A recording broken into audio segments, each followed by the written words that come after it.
കുഴപ്പമില്ല പോട്ടെ. ഇനി ആരും അഡ്മിറ്റ് ചെയ്യില്ലേ? നോക്ക്, ഇപ്പോൾ വന്ന ആൾക്കാർക്ക് കേൾക്കാൻ ഒന്നുകൂടി പറയണേ. പറഞ്ഞ കാര്യം എന്താ? ലിക്വർ അമോണിയും ലിക്വിഡ് അമോണിയും. അപ്പോൾ ലിക്വർ അമോണിയ എന്താണ്? അമോണിയയുടെ ജലീയ ലായനി അഥവാ എക്വസ് സൊല്യൂഷൻ ആണ് എന്ത്? Liquor ammonia. പിന്നെ ലിക്വിഡ് അമോണിയ എന്താ? നമ്മൾ എന്ത് ചെയ്യുക? അമോണിയം ഗ്യാസിന്റെ മുകളിലേക്ക് പ്രഷർ എക്സേർട്ട് ചെയ്തിട്ട് മർദ്ദം കൊടുത്തിട്ട് നമ്മൾ എന്ത് ചെയ്യും? ദ്രവീകരിക്കും, ലിക്വിഫൈ ചെയ്യും. അതാണ് എന്ത്? ലിക്വിഫൈഡ് അമോണിയ അഥവാ ലിക്വിഡ് അമോണിയ. വ്യത്യാസം മനസ്സിലായോ?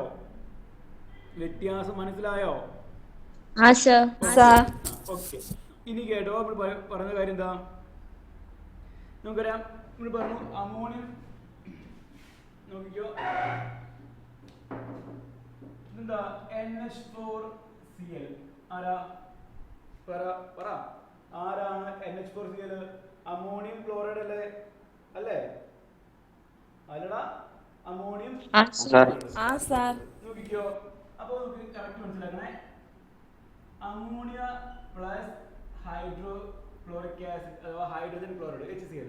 നോക്കിക്കോ, അപ്പൊ അമോണിയ പ്ലസ് ഹൈഡ്രജൻ ക്ലോറൈഡ് ആണ് എന്ത്? NH4Cl. ആരാണ് അപ്പൊ വരുന്നത്?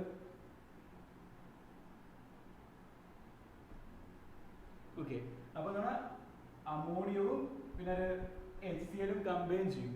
അമോണിയയും HCl കമ്പൈൻ ചെയ്യുമ്പോൾ ആരുണ്ടാവും? NH4Cl അഥവാ അമോണിയം ക്ലോറൈഡ്. ക്ലിയർ ആണേ?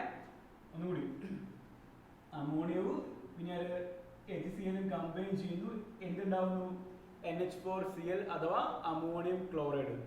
അപ്പൊ ഒരു ക്വസ്റ്റ്യന്, ഈ അമോണിയം ക്ലോറൈഡ് NH4Cl ഇത് സ്പ്ലിറ്റ് ആവുകയാണെങ്കിൽ, ഇതിനെ വിഘടിപ്പിക്കുകയാണെങ്കിൽ, ഡീകമ്പോസ് ചെയ്യുകയാണെങ്കിൽ അവിടെ ആരൊക്കെ ഉണ്ടാവുക? അമോണിയവും പിന്നെ HCl. അല്ലടാ, നമുക്ക് ഞാൻ പറഞ്ഞു അമോണിയയും HCl കമ്പൈൻ ചെയ്യുന്നു, എന്ത് ഫോം ചെയ്യുന്നു? അമോണിയം ക്ലോറൈഡ് അല്ലേ? അപ്പൊ ഈ അമോണിയം ക്ലോറൈഡ് സ്പ്ലിറ്റ് ആകുമ്പോഴോ ആരൊക്കെ ഉണ്ടാവും? അമോണിയയും പിന്നെ HCl. കറക്റ്റ് മനസ്സിലായോ? ഒന്നുകൂടി കേട്ടെ. ഞാൻ പറഞ്ഞു അമോണിയയും HCl കമ്പൈൻ ചെയ്യുന്നു. അമോണിയയും HCl കമ്പൈൻ ചെയ്യുന്നു, എന്ത് ഫോം ചെയ്യുന്നു? Ammonium chloride. ഓക്കെ ആണോ? ഈ അമോണിയം ക്ലോറൈഡ് സ്പ്ലിറ്റ് ചെയ്യുമ്പോൾ, ഡീകമ്പോസ് ചെയ്യുമ്പോൾ എന്തുണ്ടാവുക? അമോണിയയും പിന്നെ ഉണ്ടാവും, HCl ഉണ്ടാവും അല്ലേ? ഇവിടെ ഒരു കാര്യമുണ്ട്, വായിക്കണേ. അപ്പോ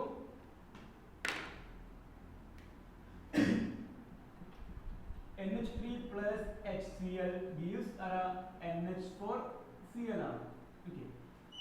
ഇന്നലെ ഈ അമോണിയം ക്ലോറൈഡ് NH4Cl ഇത് ഡീകമ്പോസ് ചെയ്യുമ്പോൾ അവിടെ ആർക്കുണ്ടാവും? ഞാൻ നേരത്തെ പറഞ്ഞ മാതിരി അമോണിയയും പിന്നെ ആരുണ്ടാവും? HCl ഉണ്ടാവും. ഓക്കെ, അതായത് എന്താ? റിയാക്ടന്റ് എന്തായി? പ്രോഡക്റ്റ് ആയില്ലേ? കറക്റ്റ് മക്കളെ മനസ്സിലാക്കണേ. ഇവിടെ എന്താണ്? റിയാക്ടന്റ് എന്തായി? പ്രോഡക്റ്റ് ആയി. ആ പ്രോഡക്റ്റ് എന്താവുന്നുണ്ട്? തിരിച്ചെന്താവുന്നുണ്ട്? ഇപ്പൊ നോർമൽ കേസിൽ എന്താവുന്നുണ്ട്? ആ പ്രോഡക്റ്റ് എന്തും ആവും, ചിലപ്പം തിരിച്ച് റിയാക്ടന്റും ആവും. ഇവിടെ എങ്ങനെയാ? റിയാക്ടന്റ് അമോണിയയും HCl ആണ് എന്ത്? റിയാക്ടന്റ്. ഈ റിയാക്ടന്റ് കമ്പൈൻ ചെയ്യുന്നു, പ്രോഡക്റ്റ് ആകുന്നു. ഓക്കെ, ഇനിയോ ഈ പ്രോഡക്റ്റ് എന്താവുന്നുണ്ട്? സ്പ്ലിറ്റ് ആയിട്ട് ആരൊക്കെ ഉണ്ടാവും? ആ സെയിം റിയാക്ടന്റ് എന്താവും? ആയി മാറുന്നുണ്ട്. അപ്പൊ എന്താ? അവിടെ റിയാക്ടന്റ് പ്രൊഡക്റ്റ് ആവുന്നുണ്ട്, പ്രൊഡക്റ്റോ റിയാക്ടന്റ് ആവുന്നുണ്ട്. അതായത് അഭികാരകം എന്താവുന്നുണ്ട്? ഉൽപ്പന്നമാവുന്നുണ്ട്. ഉൽപ്പന്നോ തിരിച്ച് അഭികാരകമാവുന്നുണ്ട്. എന്താ മക്കളെ ഈ അഭികാരകം അല്ലെങ്കിൽ റിയാക്ടന്റ്? പറയാ, എന്താണ് റിയാക്ടന്റ് അഥവാ ഉൽപ്രേരകം? എന്താണ്? പറടാ, എന്താണ് റിയാക്ടന്റ് അല്ലെങ്കിൽ ഉൽപ്രേരകം? പറ. എന്താണ് റിയാക്ടന്റ് അഥവാ അഭികാരകം? എന്താ? ഉൽപ്രേരകം അല്ലേ? അഭികാരകം എന്താണ്? പറ. ആരെങ്കിലും പറ. എന്താണ് റിയാക്ടന്റ് അല്ലെങ്കിൽ എന്താണ് അഭികാരകം?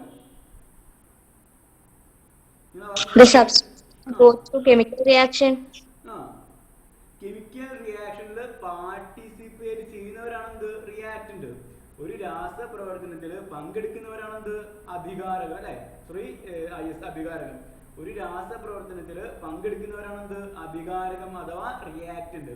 അപ്പൊ ഈ റിയാക്റ്റന്റ് റിയാക്ട് ചെയ്യുന്നു, കമ്പൈൻ ചെയ്യുന്നു, എന്തായി മാറുന്നു? അമോണിയം ക്ലോറൈഡ് ആവുന്നു. ഓക്കെ, ആ പ്രോഡക്റ്റ് എന്താവുന്നുണ്ട്? സ്പ്ലിറ്റ് ചെയ്തിട്ട് വീണ്ടും എങ്ങോട്ട് പോവാണ്? അത് റിയാക്റ്റന്റ് ആയി മാറാണ്. ഓക്കെ, അപ്പൊ നോക്കിക്കോ, ഇവിടെ ഒരേ സമയം എന്താവും? രണ്ട് സൈഡിലേക്ക് എന്താവുന്നുണ്ട്? റിയാക്ഷൻ സംഭവിക്കും. അതായത് റിയാക്റ്റന്റ് പ്രോഡക്റ്റ് ആവും ചെയ്യും, അതേ സമയമോ പ്രോഡക്റ്റ് ആരാവും ചെയ്യും? റിയാക്റ്റന്റ് ആവും ചെയ്യും. ഓക്കെ, റിയാക്റ്റന്റ് പ്രോഡക്റ്റ് ആവും, അതേ സമയമോ പ്രോഡക്റ്റ് റിയാക്റ്റന്റ് ആവും. അതായത് അഭികാരങ്ങൾ ഉൽപ്പന്നാവും, അതേ സമയമോ ഉൽപ്പന്നം ആരാവും? അഭികാരകാവും. അപ്പൊ നമുക്കിത് രണ്ടെണ്ണാക്കിയത് ആവശ്യമില്ല. ഓക്കെ, അതായത് റിയാക്റ്റന്റ് പ്രോഡക്റ്റ് ആവുന്ന ഇക്വേഷനും പ്രോഡക്റ്റ് തിരിച്ച് റിയാക്റ്റന്റ് ആവുന്ന ഇക്വേഷനും നമ്മൾ സെപ്പറേറ്റ് കാണിക്കേണ്ട ആവശ്യമില്ല. പകരം നമുക്ക് ഒറ്റ സിമ്പിൾ മാറ്റിയാൽ മതി. ഇങ്ങനെ എഴുതാൻ പോണേ, കറക്റ്റ് കേട്ടെ. ഇങ്ങനെ എഴുതാം. നമ്മള് ബോർഡ് നോക്കണേ. ബോർഡ് വിസിബിൾ അല്ലേ? ബോർഡ് വിസിബിൾ അല്ലേ?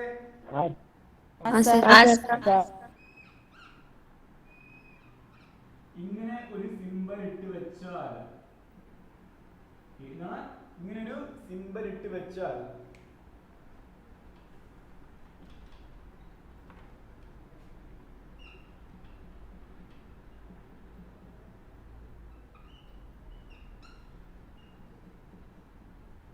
നമ്മൾ എങ്ങനെ ഈ സിമ്പൽ ഇട്ടാൽ ഇതിന് മീനിങ് എന്താണോ? എന്താ മീനിങ്? എന്താ? അതായത് രണ്ട് ഭാഗത്തേക്കും ഒരേ സമയം രണ്ട് സൈഡിലേക്കും അല്ലെങ്കിൽ ഒരു സമയം രണ്ട് ദിശയിലേക്ക് എന്താവും? ടു ഡയറക്ഷനിലേക്ക് എന്താവും? റിയാക്ഷൻ സംഭവിക്കും. ഓക്കെ, ഈ റിയാക്ഷൻ ഇതിന്റെ സിമ്പിൾ മീനിങ് എന്താ? Reversible reaction. ആരാ മക്കളെ? Reversible reaction. ഇനി നമ്മൾ പറയാൻ പോവാ എന്താണ് റിവേഴ്സിബിൾ റിയാക്ഷൻ. അതായത് ഉഭയദിശാ പ്രവർത്തനം. എന്താണ്? കറക്റ്റ് ആയിട്ട് ഉഭയദിശാ പ്രവർത്തനം അഥവാ റിവേഴ്സിബിൾ റിയാക്ഷൻ. ഒരേ സമയം അതായത് സൈമൾട്ടേനിയസ്ലി റിയാക്ടന്റ് ടു സൈഡിലേക്ക് എന്താവും? റിയാക്ഷൻ സംഭവിക്കും. അതായത് റിയാക്ടന്റ് പ്രോഡക്റ്റ് ആവും, അതേ റിയാക്ടന്റ് പ്രോഡക്റ്റ് ആകുന്ന സെയിം സിറ്റുവേഷനിൽ, വെറുതെ അല്ലേ, റിയാക്ടന്റ് ഏത് സിറ്റുവേഷനിൽ ഏത് സർക്കിംസ്റ്റാൻസസിൽ പ്രോഡക്റ്റ് ആയോ അതേ സർക്കിംസ്റ്റാൻസസിലും അതേ സിറ്റുവേഷനിലും പ്രോഡക്റ്റ് ആരായി മാറും? റിയാക്ടന്റ് ആയി മാറും. ഓക്കെ, അതായത് അഭികാരകം ഏത് സാഹചര്യത്തിൽ ഉൽപ്പന്നമായോ ആ അതേ സാഹചര്യത്തിൽ ഉൽപ്പന്നം വീണ്ടും ആരാവും? അഭികാരകാവും. ഓക്കെ, അപ്പോൾ അഭികാരത്തിൽ നിന്ന് ഉൽപ്പന്നം ഉണ്ടാവുന്നുണ്ട്, ഉൽപ്പന്നോ അഭികാരകമുണ്ട്. അതായത് അങ്ങോട്ടും ഇങ്ങോട്ടും എന്താവുന്നുണ്ട്? ഒരേ സമയം റിയാക്ഷൻ സംഭവിക്കുന്നുണ്ട്. ഓക്കെ, അപ്പൊ അതായത് ഒരേ സമയം ഇരു ദിശകളിലേക്കും ഒരേ സമയം രണ്ട് ദിശകളിലേക്കും രണ്ട് ഡയറക്ഷനിലേക്കും റിയാക്ഷൻ സംഭവിക്കുകയാണെങ്കിൽ at the same time reaction occur in two direction. Such kind of chemical reaction is known as reversible reaction. വീണ്ടും പറയണേ, ഒരേ സമയം രണ്ട് ദിശകളിലേക്കും രണ്ട് ഡയറക്ഷനിലേക്കും. ഏതൊക്കെ ഡയറക്ഷൻ? ഏതൊക്കെയാണ്? റിയാക്ടന്റ് പ്രൊഡക്റ്റ് ആവുന്നു, തിരിച്ചോ പ്രോഡക്റ്റ് ഉണ്ടാവുന്നുണ്ട്, റിയാക്ട് ഉണ്ടാവുന്നുണ്ട്. ആ റിയാക്ഷൻസ് ആണ് റിവേഴ്സിബിൾ റിയാക്ഷൻ അഥവാ ഉഭയദിശാ പ്രവർത്തനം. ക്ലിയർ ആയോ? അപ്പൊ എന്താണ് റിവേഴ്സിബിൾ റിയാക്ഷൻ എന്ന് കറക്റ്റ് ആയിട്ട് മനസ്സിലായോ? അപ്പൊ ഉഭയദിശാ പ്രവർത്തനം അഥവാ റിവേഴ്സിബിൾ റിയാക്ഷൻ എന്ന് കേൾക്കുമ്പോൾ എന്താ മനസ്സിലാക്കണ്ടേ?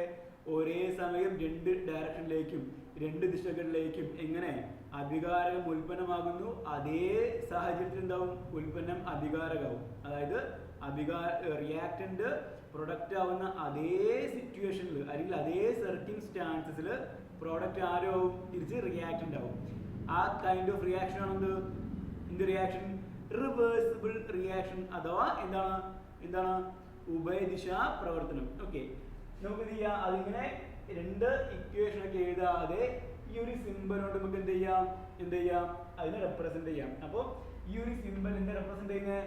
റിവേഴ്സിബിൾ റിയാക്ഷൻ ആണ്. അപ്പോൾ ഒരു ഇക്വേഷനിൽ ഒരു കെമിക്കൽ ഇക്വേഷനിൽ ഈ സംഭവം കണ്ടാൽ, ഈ സിമ്പിൾ കണ്ടാൽ എന്ത് മനസ്സിലാക്കാം നമ്മൾ? ഈ ഒരു കെമിക്കൽ ഇക്വേഷൻ എഴുതുമ്പോൾ ആ കെമിക്കൽ ഇക്വേഷനിൽ ഈ സിമ്പിൾ കണ്ടാൽ നമ്മൾ എന്ത് മനസ്സിലാക്കുക? അവിടെ എന്താവുന്നുണ്ട്? രണ്ട് ഭാഗത്തേക്ക്, അതായത് റിയാക്ടന്റ് പ്രൊഡക്റ്റ് ആവും ചെയ്യും, പ്രൊഡക്റ്റോ റിയാക്ടന്റ് ആവും ചെയ്യും. രണ്ട് റിയാക്ഷനും ഒരേ ടൈമിൽ സംഭവിക്കുമെന്ന് മനസ്സിലാക്കുക. ക്ലിയർ ആയോ? ഇതിന് വരയ്ക്കുന്ന സമയത്ത് എന്തായി പോയത്? നിങ്ങൾ തോന്നി വരി ഇങ്ങനെ നാട്ടി കൊടുത്തിട്ടോ. അങ്ങനെ ഈ സിമ്പിൾ എഴുതുമ്പോൾ കറക്റ്റ് നോക്കുക. എന്താ വെച്ചാൽ രണ്ടും എന്ത് ചെയ്യുമ്പോൾ പുറത്തേക്ക് വരുന്നത്. ഓക്കെ, ശരിക്കും ലെയർ ഉണ്ടോ? ഒന്നിങ്ങോട്ടും ശരിക്കും ഒന്നിങ്ങോട്ടും ലെയറോ? നമ്മൾ എന്ത് ചെയ്യുക? അതിന്റെ അകത്തെ കാര്യങ്ങൾ മാറ്റാൻ മതി. രണ്ടും വരെ പോകുന്ന ഡയറക്ഷൻ പുറത്തേക്ക് പോകണം കേട്ടോ. ഓക്കെ, അപ്പൊ ഇതാണ് റിവേഴ്സിബിൾ റിയാക്ഷന്റെ സിമ്പിൾ. ഇനി ഒരു റിവേഴ്സിബിൾ റിയാക്ഷനിൽ ഒരു ഉഭയദിശാ പ്രവർത്തനത്തിൽ ഞാൻ പറഞ്ഞു രണ്ട് ഡയറക്ഷൻ ഉണ്ട്. ഒന്ന് റിയാക്ടിന്റെ പ്രോഡക്റ്റ് ആവും, അഭികാരകം ഉൽപ്പന്നാവും. തിരിച്ചോ, ഉൽപ്പന്നം അഭികാരകാവും ചെയ്യും. അപ്പോൾ റിയാക്ടന്റ് പ്രൊഡക്റ്റ് ആകുന്ന കറക്റ്റ് റിയാക്ടന്റ് പ്രൊഡക്റ്റ് ആകുന്ന റിയാക്ഷൻ ആണെന്ത്? റിയാക്ടന്റ് പ്രൊഡക്റ്റ് ആകുന്ന റിയാക്ഷൻ ആണെന്ത്? Forward reaction. എന്താ മക്കളെ? Forward reaction. പറ, ഫോർവേഡ് റിയാക്ഷൻ. അപ്പൊ എന്താ ഫോർവേഡ് റിയാക്ഷൻ? ഒരു എന്താണ് എവിടെ? ഒരു റിവേഴ്സിബിൾ റിയാക്ഷനിൽ റിയാക്ടന്റ് പ്രൊഡക്റ്റ് ആകുന്ന റിയാക്ഷൻ പ്രോസസ് ആണെന്ത്? ഒരു റിവേഴ്സിബിൾ റിയാക്ഷനിൽ റിയാക്ടന്റ് പ്രോഡക്റ്റ് ആകുന്ന ആ പ്രോസസ് ആണെന്ത്? Forward reaction. ക്ലിയർ ആയോ? കേട്ടോ? അപ്പൊ എന്താ കൂടെ പറ, എന്താണ് ഫോർവേഡ് റിയാക്ഷൻ? ഒരു റിവേഴ്സിബിൾ റിയാക്ഷനിൽ റിയാക്ടന്റ് പ്രോഡക്റ്റ് ആകുന്ന റിയാക്ഷൻ ആണെന്ത്? Forward reaction. കേട്ടോ? അപ്പൊ പറ, എന്തായിരിക്കും ബാക്ക്വേർഡ് റിയാക്ഷൻ? റിവേഴ്സിബിൾ റിയാക്ഷനിൽ പ്രോഡക്റ്റ് ആരാവും? തിരിച്ച് റിയാക്ടന്റ് ആവും. അപ്പം റിവേഴ്സിബിൾ റിയാക്ഷനിൽ പ്രോഡക്റ്റ് എന്താവും? റിയാക്ടന്റ് ആയി മാറും. ആ റിയാക്ഷൻ ആണെന്ത്? Backward reaction. ഈ ഫോർവേഡ് റിയാക്ഷനും ബാക്ക്വേർഡ് റിയാക്ഷൻ ചേരുന്നതാണെന്ത്? Reversible reaction. അതായത് ഒരേ സമയം ഫോർവേഡ് റിയാക്ഷനും ബാക്ക്വേർഡ് റിയാക്ഷനും ഒരേ ടൈമിൽ സംഭവിക്കുന്നതാണെന്ത്? നമ്മുടെ റിവേഴ്സിബിൾ റിയാക്ഷൻ. ഓക്കെ, ഫോർവേഡ് റിയാക്ഷനും ബാക്ക്വേർഡ് റിയാക്ഷനും സൈമൾട്ടേനിയസ്ലി സംഭവിക്കുന്നതാണെന്ത്? Reversible reaction. അപ്പൊ നമ്മൾ പുതിയ വാക്കിട്ടിരിക്കണം. റിവേഴ്സിബിൾ റിയാക്ഷൻ പറഞ്ഞു, ഫോർവേഡ് റിയാക്ഷൻ പറഞ്ഞു, ബാക്ക്വേർഡ് റിയാക്ഷൻ പറഞ്ഞു. എന്തേ സംശയം ഉണ്ടോ?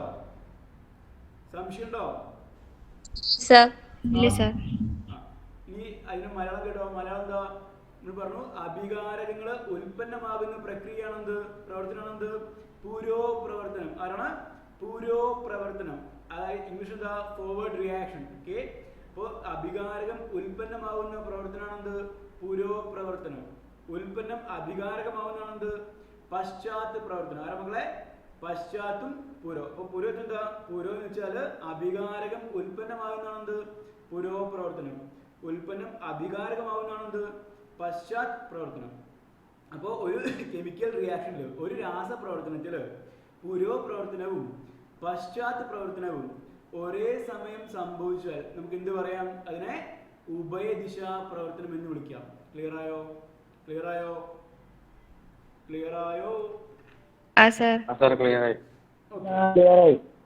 ഓക്കെ. ഇനി ഞാൻ പറയണേ, നമ്മൾക്കറിയാം നമ്മുടെ hydrogen plus H2 plus O, hydrogen plus oxygen. ആരാണ്? H2O. നോർമൽ കേസിൽ രണ്ട് ഹൈഡ്രജന്റെ ആറ്റവും ഒരു ഓക്സിജന്റെ ആറ്റവും കമ്പൈൻ ചെയ്യുന്നു. ആരാവുന്നു? ജലം അഥവാ വാട്ടർ ഫോം ചെയ്യുന്നു. ഓക്കെ, ഈ വാട്ടർ ഉണ്ടായ അതേ, അതായത് ഹൈഡ്രജനും ഓക്സിജനും കമ്പൈൻ ചെയ്യുന്ന അതേ സിറ്റുവേഷനിൽ എന്താവില്ല? വാട്ടർ വീണ്ടും ഹൈഡ്രജനും ഓക്സിജൻ ആവുമോ? ഇല്ലല്ലോ. അതായത് ഹൈഡ്രജനും ഓക്സിജനും ഒരു സിറ്റുവേഷനിൽ അല്ലെങ്കിൽ ഒരു സർക്കംസ്റ്റാൻസസിൽ കമ്പൈൻ ചെയ്യുന്നു. എന്താവുന്നു? അത് വാട്ടർ ആവുന്നു. ആ വാട്ടർ എന്താവുന്നില്ല? അതേ സിറ്റുവേഷനിൽ വീണ്ടും എന്താവുന്നില്ല? ഹൈഡ്രജനും ഓക്സിജനായി മാറുന്നുണ്ടോ? ഇല്ല. എന്താവുന്നുള്ളൂ? ഒരേ ടൈമിൽ ഒരു ഭാഗത്ത് മാത്രമേ എന്താവുള്ളൂ? റിയാക്ഷൻ സംഭവിക്കുള്ളൂ. അതായത് റിയാക്ടിന്റെ പ്രൊഡക്റ്റ് ആയി അവിടെ കഴിഞ്ഞു. ഓക്കെ, പിന്നെ ആ സിറ്റുവേഷൻ എന്താവുന്നില്ല? ആ സെയിം സിറ്റുവേഷനിൽ അവിടെ വേറൊരു കാര്യം സംഭവിക്കില്ല. അല്ലെങ്കിൽ ആ പ്രൊഡക്റ്റ് എന്താവുന്നില്ല? വീണ്ടും തിരിച്ച് എന്താവുന്നില്ല? റിയാക്ടന്റ് ആവുന്നില്ല. ഓക്കെ, അപ്പോൾ ഒരു സമയത്ത് ഒറ്റ ഡയറക്ഷനിലേക്ക് മാത്രമേ എന്തുള്ളൂ? റിയാക്ഷൻ ഉള്ളൂ. ഇതിന്റെ കേസിൽ നമ്മുടെ ഈ പറഞ്ഞ വാട്ടറിന്റെ കേസിൽ എന്തുള്ളൂ? ഒരു സമയത്ത് ഒരു ഭാഗത്തേക്ക് മാത്രമേ എന്തുള്ളൂ? റിയാക്ഷൻ ഉള്ളൂ. അങ്ങനത്തെ റിയാക്ഷൻ ആണെന്ത്? Irreversible reaction. ആരാണ്? Irreversible reaction. റിവേഴ്സ് ചെയ്യില്ല, ഒരു ഭാഗത്തേക്ക് മാത്രമേ ഉണ്ടാവുള്ളൂ. ആ റിയാക്ഷന്റെ പേരാണെന്ത്? Irreversible reaction. IR ആണ് ഇർറിവേഴ്സിബിൾ റിയാക്ഷൻ. നമുക്ക് എന്ത് പറയാം? ഏകദിശാ പ്രവർത്തനം. ഒരു സമയം ഒരു ഭാഗത്തേക്ക് മാത്രം ഒരേ സമയം അല്ലെങ്കിൽ ഒരു സമയം ഒരു ദിശയിലേക്ക് മാത്രം സംഭവിക്കുന്ന റിയാക്ഷൻ ആണെന്ത്? ഏകദിശാ പ്രവർത്തനം. ക്ലിയർ ആയോ? എന്താണ് ഇറിവേഴ്സിബിൾ റിയാക്ഷൻ? ഒരു ടൈമിൽ ഒരു ഡയറക്ഷനിൽ മാത്രമേ എന്താവുള്ളൂ reaction സംഭവിക്കുള്ളൂ. Such kind of chemical reaction is known as irreversible reaction. Clear ആയോ? നമ്മൾ പഠിച്ച കാര്യം എന്തൊക്കെയാണ് ഒന്നുകൂടി പറയണേ. എന്തൊക്കെയാണ് നമ്മൾ പറഞ്ഞു? ലിക്വിഡ് അമോണിയ, പിന്നെ reversible reaction, irreversible reaction, forward reaction, backward reaction. Clear ആയോ? എന്തൊക്കെയാണ്? ലിക്വിഡ് അമോണിയ, പിന്നെ ഉഭയദിശാ പ്രവർത്തനം, ഏകദിശാ പ്രവർത്തനം, പുരോപ്രവർത്തനം, പശ്ചാത് പ്രവർത്തനം. ഓക്കെ, ഇത്രയും കാര്യങ്ങൾ ഓർമ്മയുണ്ടാവല്ലോ. അപ്പം എപ്പോഴും എന്തൊക്കെയാ ഈ സിമ്പിൾ കണ്ടെന്ന് മനസ്സിലാക്കുക. അവിടെ ഉണ്ടാവുന്നുണ്ട് രണ്ട് ഡയറക്ഷനിലും എന്തുണ്ട്? റിയാക്ഷൻ ഉണ്ട്. കാര്യം എന്താ? ഈ സിമ്പിളിന് എന്താ മീൻ ചെയ്യുന്നതാണ്? ഇത് റിവേഴ്സിബിൾ റിയാക്ഷൻ എന്നാണ് മീൻ ചെയ്യുന്നത്. ഓക്കെ ആണല്ലോ. ഇനി പഠിക്കാനുള്ള വെരി ഇമ്പോർട്ടൻറ്റ് ടോപ്പിക് ആണെന്ന് എക്സാമിന് 100% ഉറപ്പാണെന്ന് ഇതാണ്. അതായത് സ്റ്റേറ്റ് ഓഫ് ഇക്വിലിബ്രിയം, അതായത് രാസസന്തുലനാവസ്ഥ. ഓക്കെ, രാസസന്തുലനാവസ്ഥ അഥവാ സ്റ്റേറ്റ് ഓഫ് ഇക്വിലിബ്രിയം. ഓക്കെ, ഇതിന്റെ ബേസിക് ആയിട്ട് ആദ്യം ചുമ്മാ പറഞ്ഞിട്ട് എന്താ സംഭവം. അതായത് ഈ കെമിക്കൽ റിയാക്ഷൻ നടന്നുകൊണ്ടിരിക്കുമ്പോൾ ഒരു റിവേഴ്സിബിൾ റിയാക്ഷൻ ആയിക്കോട്ടെ, ഒരു ഉഭയദിശാ പ്രവർത്തനം. അപ്പോൾ ആ കെമിക്കൽ റിയാക്ഷൻ നടന്നുകൊടുക്കുന്ന സമയത്ത് ഞാൻ പറഞ്ഞു ഒരു ഉഭയദിശാ പ്രവർത്തനം അഥവാ റിവേഴ്സിബിൾ റിയാക്ഷനിൽ എന്തൊക്കെയുണ്ട്? ഫോർവേഡ് റിയാക്ഷനും ബാക്ക്വേർഡ് റിയാക്ഷനും, അതായത് പുരോപ്രവർത്തനം പശ്ചാത്തലം ഉണ്ടാവും. ഈ റിയാക്ഷൻ ഇങ്ങനെ നടന്നുകൊണ്ടിരിക്കുന്ന സമയത്ത് ഏതോ ഒരു ടൈം ആകുമ്പോൾ ഈ റിയാക്ഷൻസ് ഇങ്ങനെ നടന്നുകൊണ്ട് നിൽക്കുമ്പോൾ, അങ്ങനെ പ്രോഗ്രസ് ആയിക്കൊണ്ടിരിക്കുന്ന സമയത്ത് ഏതോ ഒരു ടൈം ആകുമ്പോൾ ഫോർവേഡ് റിയാക്ഷൻ്റെയും ബാക്ക്വേർഡ് റിയാക്ഷൻ്റെയും റേറ്റ് എന്താവും? ഒരേപോലെയാവും. ഓക്കെ, കെമിക്കൽ റിയാക്ഷൻ രാസപ്രവർത്തനം നടന്നുകൊണ്ടിരിക്കുമ്പോൾ ഏതോ ഒരു സമയം എത്തുമ്പോൾ എന്താ സംഭവിക്കുക? പുരോപ്രവർത്തനത്തിന്റെ നിരക്കും പശ്ചാത് നിരക്കും എന്താവും? തുല്യമാകും. ആ അവസ്ഥയാണെന്ത്? State of equilibrium. ഓക്കെ, ഞാൻ ആദ്യം എന്ത് കാണിച്ചു തരാം? അതിന്റെ ഗ്രാഫ്. ആ ഗ്രാഫ് നമ്മുടെ SLCയുടെ ക്വസ്റ്റ്യൻ പേപ്പറിൽ ഇടുന്ന ആൾക്കാർക്ക് ഏറ്റവും ഇഷ്ടമുള്ള ക്വസ്റ്റ്യൻ ആണെന്ത്? ഈ പറഞ്ഞ ഇക്വിലിബ്രിയം. അത് നമ്മുടെ ഹാഫ് ഇയർലി എക്സാം ആണെങ്കിലും മോഡൽ എക്സാം ആണെങ്കിലും സീരീസ് ടെസ്റ്റ് ആണെങ്കിലും ഈവൻ പബ്ലിക് എക്സാം ആണെങ്കിൽ പോലും ഇടുന്ന ആൾക്കാർക്ക് ഭയങ്കര ഇഷ്ടമുള്ള ടോപ്പിക് ആണെന്ത്? പറഞ്ഞ സ്റ്റേറ്റ് ഓഫ് ഇക്വിലിബ്രിയം. ഇത് ഓൾമോസ്റ്റ് എല്ലാ കൊല്ലം റിപ്പീറ്റ് ആയിട്ട് ചോദിക്കാറുണ്ട് ഇതിന്റെ എന്തെങ്കിലും ഭാഗങ്ങൾ. അപ്പൊ നമുക്ക് ഗ്രാഫ് വരയ്ക്കണേ.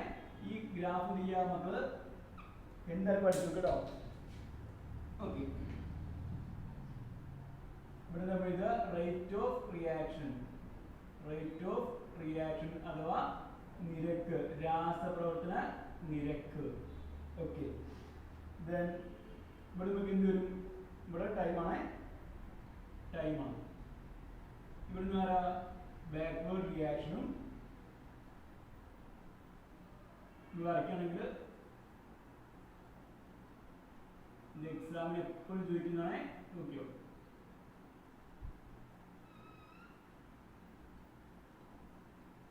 ഇങ്ങനെ ഉണ്ടാവും.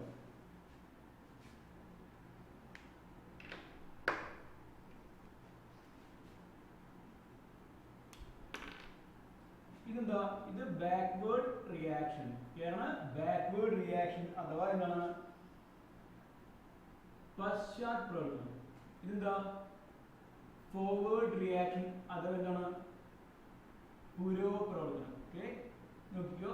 അത് ഇവിടുന്ന് നമുക്ക് ഈ ബാക്ക്വേർഡ് റിയാക്ഷന്റെ ഗ്രാഫാണ് ലൈൻ പോകുന്ന. ബാക്ക്വേർഡ് റിയാക്ഷൻ ഇങ്ങനെ പോവാണ്. ഇവിടുന്ന് ഫോർവേഡ് റിയാക്ഷൻ വന്നുകൊണ്ടിരിക്കുകയാണ്. അപ്പൊ ഏതോ ഒരു ടൈം ആയ സമയത്ത് എന്ത് സംഭവിച്ചെന്താ? ഈ ഭാഗം എന്താ? ഏതോ ഒരു ടൈം ആയപ്പോ ഫോർവേഡ് റിയാക്ഷന്റെയും ബാക്ക്വേർഡ് റിയാക്ഷന്റെയും പുരോപ്രവർത്തനത്തിന്റെയും പശ്ചാത്തിന്റെയും നിരക്കെന്തായി? തുല്യമായി. ഈ അവസ്ഥയാണെന്ത്? നമ്മുടെ സ്റ്റേറ്റ് ഓഫ് ഇക്വിലിബ്രിയം അഥവാ രാസസന്തുലനാവസ്ഥ. കറക്റ്റ് മക്കളെ നോക്കിക്കോ. ഈ കെമിക്കൽ റിയാക്ഷൻ ആ സമയം കെമിക്കൽ റിയാക്ഷൻ നടന്നുകൊണ്ട് നിൽക്കുമ്പോൾ ഏതോ ഒരു പെർട്ടിക്കുലർ ടൈം എത്തുമ്പോൾ എന്ത് സംഭവിക്കുക? നമുക്ക് ഏതോ ഒരു ടൈം ആകുമ്പോൾ, ഒരു പ്രത്യേക ടൈം ആകുമ്പോൾ ഈ ഫോർവേഡ് റിയാക്ഷന്റെയും ബാക്ക്വേർഡ് റിയാക്ഷന്റെയും നിരക്ക് എന്താവും, റേറ്റ് എന്താവും, തുല്യമാകും. ആ സ്ഥലമാണ് സ്റ്റേറ്റ് ഓഫ് ഇക്വിലിബ്രിയം.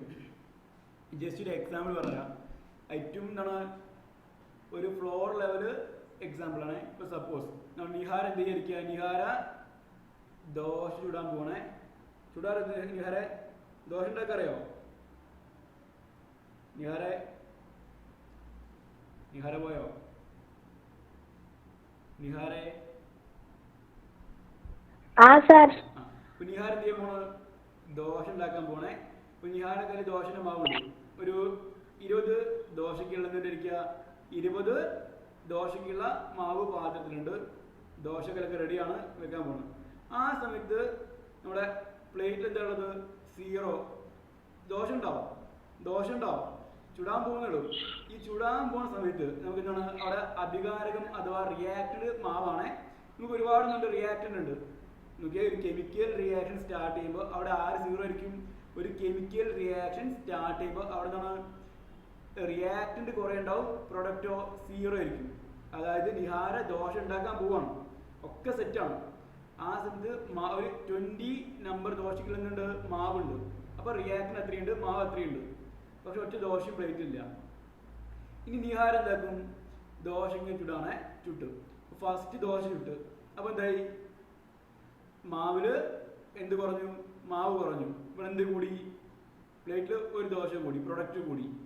അങ്ങനെ കഴിഞ്ഞായി ഒരു 5 ദോശ ആയപ്പോഴോ ഇവിടെ എന്ത് കുറഞ്ഞു, മാവ് എന്തായി, ഒരു 15 ദോശക്കുള്ള മാവല്ലേ ഉള്ളൂ. അതായത് ഈ കെമിക്കൽ റിയാക്ഷൻ നടന്നുകൊടുക്കുമ്പോൾ എന്താ സംഭവിക്കുക, കെമിക്കൽ റിയാക്ഷന്റെ വെരി ബിഗിനിങ് സ്റ്റേജിൽ അവിടെ പ്രോഡക്റ്റ് 0 ആയിരിക്കും. ഓക്കെ, റിയാക്റ്റന്റ് കുറേ ഉണ്ടാവും. ഇനി കെമിക്കൽ റിയാക്ഷൻ നടന്നുകൊണ്ടിരിക്കുന്ന സമയത്ത് എന്താ സംഭവിക്കുക, റിയാക്റ്റന്റിന്റെ അളവ് എന്താവും, കുറഞ്ഞിട്ട് നിഹാരം ഇങ്ങനെ ദോശ ചുടുന്നതനുസരിച്ച് എന്താവും, ആ മാവ് ഇങ്ങനെ കുറഞ്ഞു വരും. എവിടെ കൂടിക്കൂടി വരും, പ്ലേറ്റിൽ കൂടിക്കൂടി വരും. ഏതോ ഒരു സമയമാകുമ്പോൾ എന്താ സംഭവിക്കുക, രണ്ടും സെയിം ആവും. അതായത് റേറ്റ് എങ്ങനെയാണ്, ഫോർ എക്സാമ്പിൾ ഇപ്പോൾ 10 ദോശക്കുള്ള മാവ് പാത്രത്തിലുണ്ട്, പിന്നെയോ 10 ദോശന്റെ ഇവിടെ പാത്രത്തിലായി. കണ്ടോ, എന്താ ഇവിടെ റിയാക്റ്റന്റും പിന്നെ എന്തായി ഈക്വലായി, മാവും ദോശ ഈക്വലായി. അതുപോലെ റിയാക്റ്റന്റും പ്രൊഡക്റ്റും എന്തായി ഈക്വലായി. അതായത് ഫോർവേഡ് റിയാക്ഷന്റെയും ബാക്ക്വേർഡ് റിയാക്ഷന്റെയും, ഇതിൽ ബാക്ക്വേർഡ് വരില്ല, ദോശ പിന്നെയും മാവൂലെ, ചുമ്മാ പറഞ്ഞുള്ളൂ. അപ്പോൾ എന്താ കെമിക്കൽ റിയാക്ഷൻ നടക്കുമ്പോൾ എന്താ സംഭവിച്ച കാര്യം, എന്താ കെമിക്കൽ റിയാക്ഷൻ നടന്നുകൊണ്ട് നിൽക്കുമ്പോൾ, ഒരു കെമിക്കൽ റിയാക്ഷൻ നടന്നുകൊണ്ട് നിൽക്കുമ്പോൾ പ്രോഡക്റ്റ് എന്തിരിക്കും, സ്റ്റാർട്ട് ചെയ്യുമ്പോൾ പ്രോഡക്റ്റ് 0 ആയിരിക്കും. ഒരു കെമിക്കൽ റിയാക്ഷൻ സ്റ്റാർട്ട് ചെയ്യാൻ പോകുമ്പോൾ പ്രോഡക്റ്റ് 0 ആയിരിക്കും. ഓക്കെ, റിയാക്റ്റന്റ് കുറേ ഉണ്ടാവും. ആ കെമിക്കൽ റിയാക്ഷൻ നടന്നു കൊടുക്കുമ്പോൾ എന്താ സംഭവിക്കുന്ന കാര്യം, എന്താ റിയാക്റ്റന്റിന്റെ അളവും പിന്നെയോ പ്രോഡക്റ്റിന്റെ അളവും ഈക്വൽ ആവാൻ ചാൻസ് ഉണ്ട്. ഇല്ലേ, ഉണ്ടല്ലോ, ഇല്ലേ. കെമിക്കൽ റിയാക്ഷൻ നടന്നുകൊണ്ടിരിക്കുന്ന സമയത്ത് പ്രോഡക്റ്റിന്റെ അളവും പിന്നെയോ പ്രൊഡക്റ്റിന്റെ അളവും റിയാക്റ്റന്റിന്റെ അളവും ഉൽപ്പന്നങ്ങളുടെ അളവും അഭികാരകത്തിന്റെ അളവും തുല്യമാകും. ആവൂലേ, ആവോ? അപ്പൊ ഇങ്ങനെ മാത്രമേ മനസ്സിലാക്കി, ഒരു കെമിക്കൽ റിയാക്ഷൻ തുടങ്ങുന്ന സമയത്ത് അവിടെ എന്താ പ്രോഡക്റ്റ് 0 ആയിരിക്കും. അത് മുമ്പോട്ട് പോയി കൊടുക്കുമ്പോഴോ റിയാക്റ്റന്റ് കുറഞ്ഞു വരും, പ്രൊഡക്റ്റോ കൂടി വരും. അവിടെ കേട്ടെ, ഇനി ഇങ്ങോട്ട് വരാം. അപ്പോൾ ഈ കെമിക്കൽ ഇക്വിലിബ്രിയം എന്ന് വെച്ചാൽ ഫോർവേഡ് റിയാക്ഷന്റെയും ബാക്ക്വേർഡ് റിയാക്ഷന്റെയും റേറ്റ് എന്താവും, ഈക്വൽ ആവുന്ന സ്റ്റേജ് ആണ് സ്റ്റേറ്റ് ഓഫ് ഇക്വിലിബ്രിയം. ഓക്കെ, അതായത് പുരോപ്രവർത്തനത്തിന്റെയും പശ്ചാത്തിന്റെയും നിരക്ക് തുല്യമാകുന്ന ആ സിറ്റുവേഷൻ ആണ് സ്റ്റേറ്റ് ഓഫ് ഇക്വിലിബ്രിയം അഥവാ രാസ സന്തുലനാവസ്ഥ. ഓക്കെ, അപ്പൊ കെമിക്കൽ ഇക്വിലിബ്രിയം മനസ്സിലായോ, രാസ സന്തുലനാവസ്ഥ മനസ്സിലായോ? ഇനി വഴിയെ പോകുന്ന എല്ലാവർക്കും എന്താവില്ല, ഈ പറഞ്ഞ ഇക്വിലിബ്രിയം കിട്ടുവോ? കറക്റ്റ് മനസ്സിലാക്കണേ. ഈ വഴിയെ പോകുന്ന എല്ലാവർക്കും എന്താവില്ല, ഇക്വിലിബ്രിയം കിട്ടൂല. ഇക്വിലിബ്രിയം കിട്ടണമെങ്കിൽ ഒരു സിസ്റ്റം അല്ലെങ്കിൽ ഒരു വ്യൂഹം, അതിന് ഇക്വിലിബ്രിയം കിട്ടണമെങ്കിൽ എന്ത് വേണം, ആ സിസ്റ്റം ക്ലോസ്ഡ് ആയിരിക്കണം. അതായത് അടഞ്ഞ വ്യൂഹമായിരിക്കണം, ക്ലോസ്ഡ് സിസ്റ്റം ആയിരിക്കണം. അപ്പൊ എന്താ ഈ ക്ലോസ്ഡ് സിസ്റ്റം, പറ എന്താ ക്ലോസ്ഡ് സിസ്റ്റം? അതായത് ഒരു സിസ്റ്റത്തിനകത്തേക്ക് പുതിയൊരു സാധനം വരാനും പാടില്ല, ഉള്ളതോ പോകാനും പാടില്ല. അതായത് ഒരു സിസ്റ്റം എടുക്കുകയാണെങ്കിൽ ആ സിസ്റ്റത്തിന്റെ, ആ വ്യൂഹത്തിന്റെ അകത്തേക്ക് പുതിയൊരു കാര്യം വരാനും പാടില്ല, ഉള്ള കാര്യമോ പുറത്തേക്ക് പോകാനും പാടില്ല. ആ അവസ്ഥയാണ് എന്ത്? Closed system. ഒരു ക്ലോസ്ഡ് സിസ്റ്റം മാത്രമേ എന്ത് ചെയ്യുള്ളൂ? ഇക്വിലിബ്രിയം അറ്റൈൻ ചെയ്യുള്ളൂ. ഓക്കെ, ഒരു എക്സാമ്പിൾ പറയാം. നമ്മുടെ ക്ലാസ്സിലായിക്കോട്ടെ, ഒരു ക്ലാസ്. അപ്പോൾ നമ്മുടെ ക്ലാസ്സിൽ എന്തിരിക്കുക, കുറേ ആൾക്കാരൊക്കെ ഉണ്ട്, അതിൽ 40 സ്ട്രെങ്ത് ഉണ്ട്. നമ്മളിങ്ങനെ ക്ലാസ് എടുത്ത് പോകണം. ഇതിനിടയ്ക്ക് എന്താണ്, കുറച്ച് പേര് എഡിറ്റ് പോകുന്നുണ്ട്, പിന്നെയോ കുറേ പേര് എന്താകുന്നുണ്ട്, ക്ലാസ്സിലേക്ക് വരുന്നുണ്ട്. ഇങ്ങനെയാണ് സമയത്ത് അവിടെ ഒരു ക്ലാസ്സിൻ്റെ ഒരു സിസ്റ്റം, ഒരു അറ്റ്മോസ്ഫിയർ ഉണ്ടാവും. കുറേ പേര് വരുന്നുണ്ട്, കുറേ പേര് പോകുന്നുണ്ട്.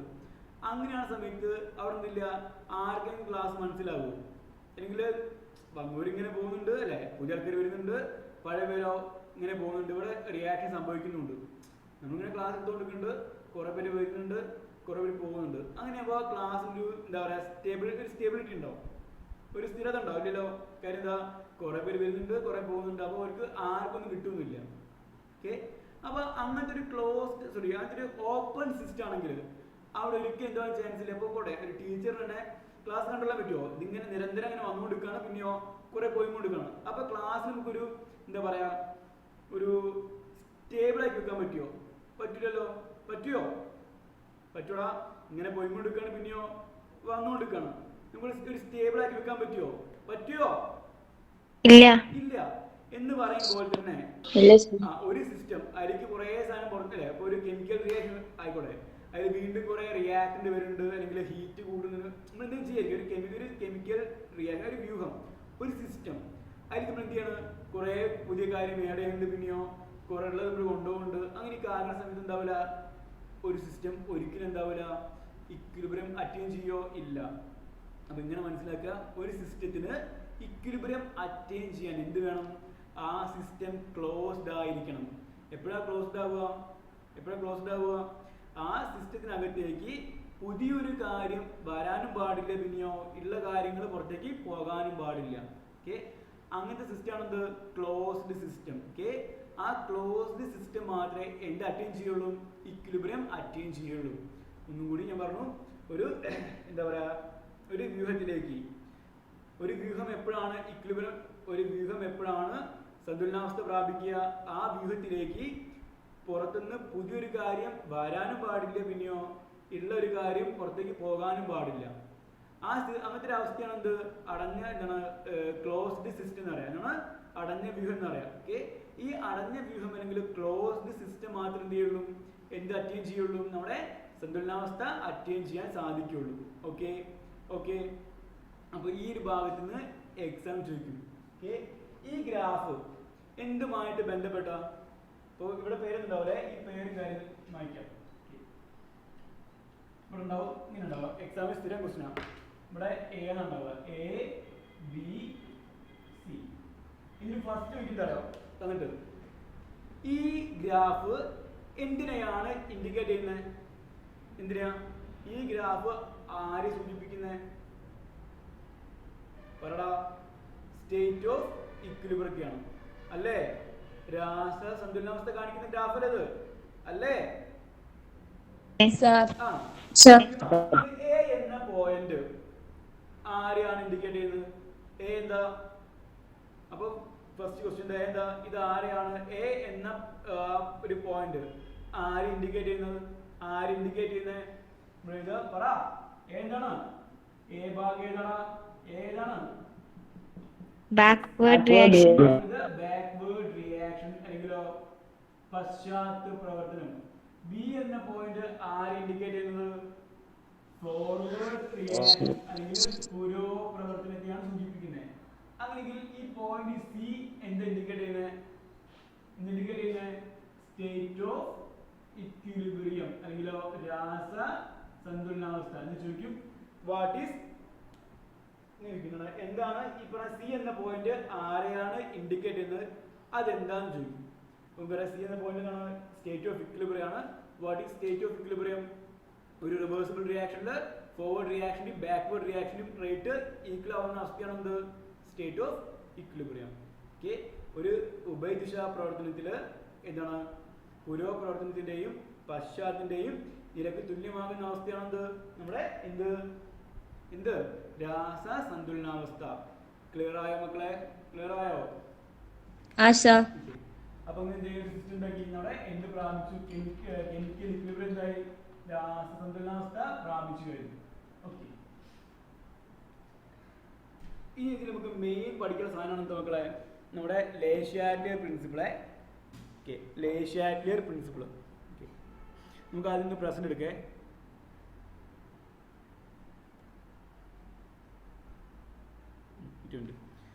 അപ്പോൾ ജസ്റ്റ് എന്താണ് Le Chatelier പ്രിൻസിപ്പിൾ എന്താന്ന് പറഞ്ഞുതരാം. ഓക്കെ, എന്നിട്ട് ബാക്കി നമുക്ക് എന്ത് ചെയ്യാം, നെക്സ്റ്റ് ക്ലാസ്സിൽ എടുക്കാം.